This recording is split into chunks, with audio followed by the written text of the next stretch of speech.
Bueno, pues vamos a escuchar qué creen o qué consideran, visto el documento, padres y profesores. Saludamos a Pedro Rascón, que es presidente de la CEAPA, de la Confederación Española de Asociaciones de Madres y Padres. Muy buenos días. Hola, buenos días. Después de esa primera lectura del documento, ¿cuáles son las consideraciones? ¿Cuáles son los peros que se pueden poner desde la CEAPA? Bueno, es Si es que se puede poner complicado. alguno. Sí, algunos sí que habrá, seguramente. Es complicado en estos momentos todavía, sí que efectivamente ha dado tiempo ya a leer el documento, pero bueno, pues hay que leerlo con más calma porque hay mucha materia para ver. Quizás el documento es un documento pues de buenas intenciones en algunos casos. Y bueno, pues nosotros seguimos echando en falta alguna cuestión. Vemos que quizás está muy centrado en cuestiones, unas cuestiones muy concretas y quizás la parte de modernización del sistema, la parte de revisión de currículums, etcétera, que probablemente habría que hacer, pues no la vemos. Incluso, bueno, pues no sé cómo decir, hay poco relativo a las familias y a los padres, ¿no? Hay más política. Quizás van las historias más por ahí. Entonces, bueno, nosotros echamos o vemos un poquito que se ha intentado contentar más a unos determinados sectores que a otros. Esto no quiere decir nada, es decir, esto es una primera apreciación, lo que vaya a pasar... Contentar, por aclarar, a la enseñanza concertada. Sí, básicamente.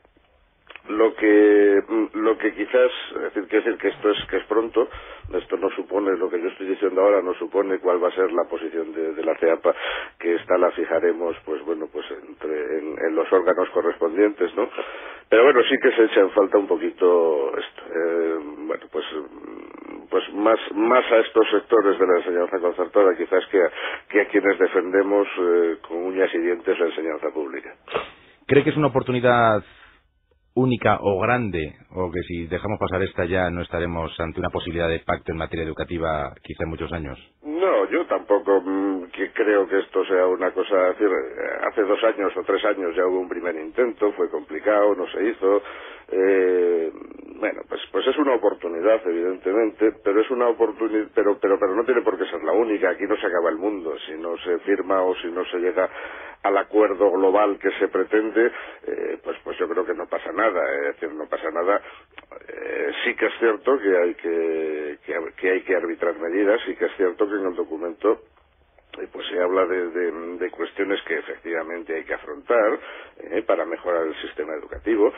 Pero bueno, yo creo que tampoco pasa nada, es decir, yo no considero que estemos en una situación de debacle en nuestro sistema en este momento, ¿no? Entonces creo que podremos superarlo el hecho de si no se llegara a ese acuerdo global. Y yo sigo siendo escéptico en este tema, pues porque veo que no todos los que deberían firmar van a firmar. Pedro Rascón, muchas gracias, buenos días. Gracias a vosotros. Por parte de los profesores, el presidente de AMPE, Nicolás Fernández Guisado, buenos días. Hola, buenos días. Pues le pregunto lo mismo, los peros que se pueden poner a ese documento del ministro Gabilondo.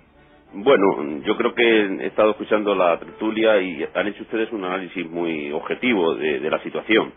Es decir, también tenemos que, antes de entrar en lo negativo, valorar lo positivo. Es decir, tenemos que ver de dónde veníamos y a dónde hemos llegado. A lo largo de estos últimos meses, partiendo del primer documento hasta este cuarto que se nos entregó ayer, desde luego hay unos avances importantes. Y aquí se contienen un conjunto de medidas y acciones que sin duda alguna van a mejorar la educación. Por tanto, se ha avanzado mucho en cuestiones académicas. Nosotros desde AMPE hemos sido siempre muy críticos con el actual marco educativo de la LOSE, porque la LOE no hace nada más que volver a aquellos postulados, y nuestra exigencia de volver a la cultura del rigor y del esfuerzo y apostar por la evaluación como factor clave se ha visto recogido en este texto.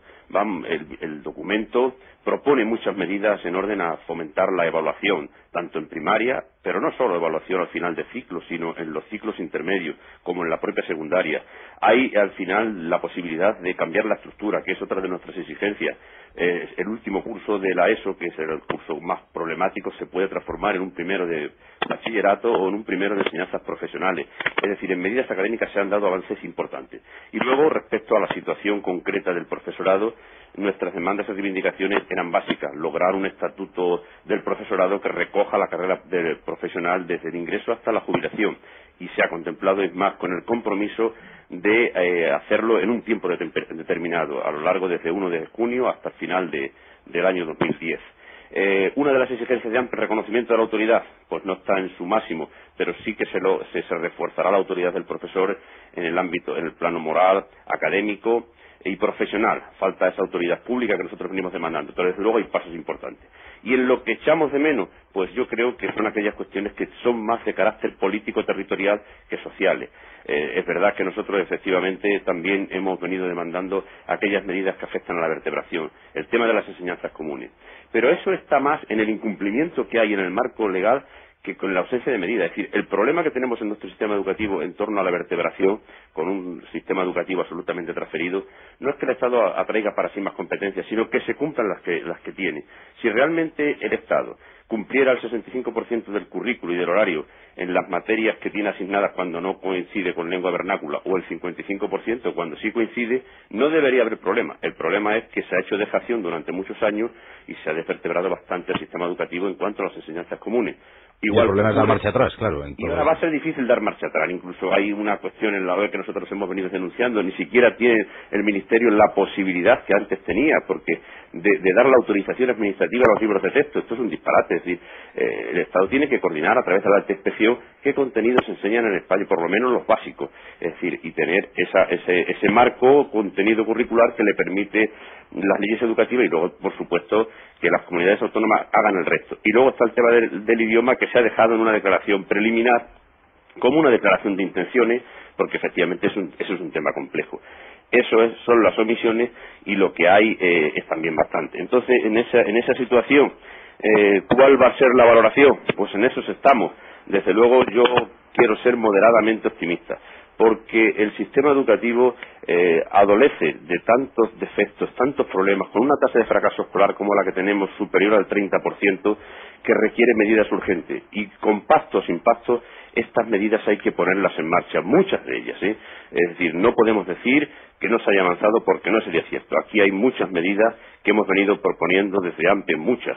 Todas las que tienen que ver con cuestiones académicas han sido recogidas. Es verdad que no en la totalidad, pero claro, es difícil que todas las organizaciones vean reflejadas todas sus peticiones. Pero yo creo que este documento puede ser un buen punto de partida, porque luego la comisión de seguimiento que se haga del mismo es donde habrá que ver si se cumplen o no los objetivos. Después el desarrollo dirá si esto realmente va a tener eficacia o no. También hay financiación, es decir, que era una de las cuestiones que durante muchos años las leyes educativas han adolecido. Hay un compromiso de una financiación, el ministro puso ayer 1.590 millones de euros a aplicar en 3 años, que bueno, no es que con eso sea todo lo que se puede dedicar para paliar los problemas que puede tener la enseñanza en España, pero es importante. Nicolás, y antes de despedirle, le quería preguntar por una cuestión que ha estado de actualidad estos días y que volverá a estar de actualidad cuando vuelva a producirse, que es el tema del velo en las escuelas. Actualmente, según la legislación española, son los propios centros escolares los que tienen que determinar si en sus normas se puede entrar con velo, sin velo, con la cabeza tapada, cómo se puede ir. Esto de que tengan que ser los centros escolares dificulta la labor de los centros, incluso de los profesores. Bueno, el principio de autonomía organizativa y pedagógica está así, es decir, el marco jurídico es así. Entonces son los consejos escolares los que tienen esta facultad. Aquí hay 2 planos. Uno, el plano de régimen interior, que es absolutamente comprendible, que los centros fijan sus normas en cuanto a vestimenta, y efectivamente nosotros apoyamos decididamente la decisión del Instituto, aquí Camilo José Cela de Madrid, que ha tomado la decisión de impedir que los niños o los alumnos puedan ir a clase cubiertos. Como tampoco sería entendible que los chicos, por esa libertad por hacer primar ese derecho a la educación sin ningún tipo de limitación, llegaran a clase en mayo o junio en bañador. Sería un disparate. Es decir, existen unas normas que hay que cumplir. Eso en cuanto al uso de la vestimenta. Como los centros que en virtud de su autonomía deciden que hay que ir con uniforme en los centros. Es decir, eso está así. Si eso se quiere cambiar, probablemente aquí lo que subyace son otras cuestiones de mayor calado, de mucho más de fondo. Son problemas ya que tienen que ver con determinadas culturas, con problemas de discriminación, en fin, con unas culturas que ahora tenemos que estamos conviviendo en un sistema que tiene pues un 10% de población inmigrante.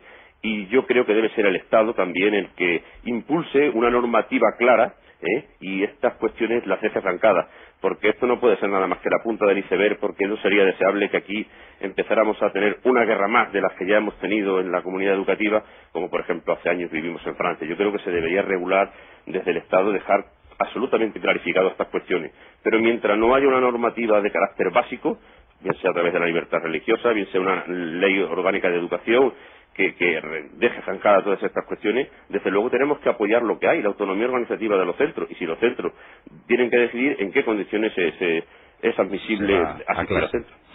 Nicolás Fernández Guisado, presidente de AMPE, gracias por atender nuestra llamada y que pase un buen día. Muchas gracias a ustedes. Buenos días.